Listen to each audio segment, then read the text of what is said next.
Corona virus से भी घातक है ये। ये जो कीटाणु हैं, सामाजिक कीटाणु, जो जाति के नाम पे और धर्म के नाम पे अपराधियों को, भ्रष्टाचारियों को प्रोटेक्ट करते हैं, उन्हें बचाते हैं। और इसी का फ़ायदा उठाकर ये अपराधी और ये भ्रष्टाचारी हमारी संसद और विधानसभाओं में पहुंच जाते हैं। आप देखे होंगे पिछले कई चुनाव से उत्तरोत्तर जो है संसद की मैं बात कर रहा हूँ, संसद में आरोपित अपराधियों की संख्या बढ़ती जा रही है।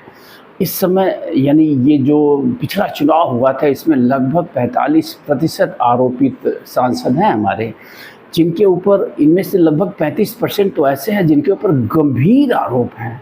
वो गंभीर आरोप हत्या के हैं, अपहरण के हैं, बलात्कार के हैं, डकैती जैसे अपराधों के हैं।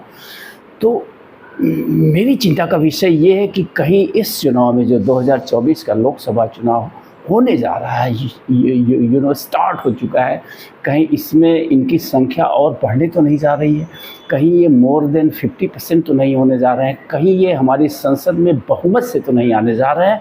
फिर आप कल्पना करिए कि एक ऐसी संसद जिसमें बहुमत से ऐसे आरोपित अपराधी बैठे हों, जो जघन्य अपराधों के आरोपी हों, फिर वो देश को चलाने के लिए किस ढंग का नियम बना सकते हैं, या फिर अपराध का उन्मूलन कैसे होगा इस समाज में, और राजनीति से इनको बेदखल कैसे किया जाएगा। जैसा कि नरेंद्र मोदी जी ने 2014 में सत्ता पाने से पहले घूम घूम के वादा किया था कि वो आएंगे तो राजनीति से जो है अपराधियों का सफाया करेंगे।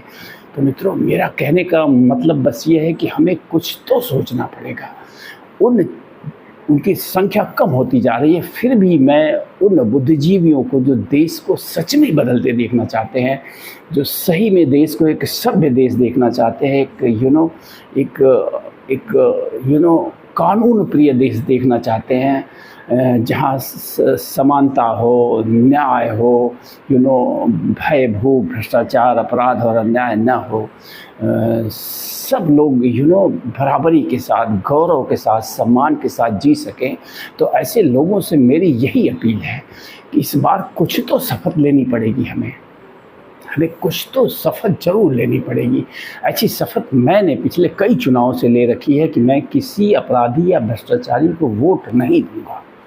ये संकल्प मैं लगातार जो है निभा रहा हूं कि मैं किसी भ्रष्टाचारी अपराधी को वोट नहीं दूंगा, भले ही वो किसी भी पार्टी का हो,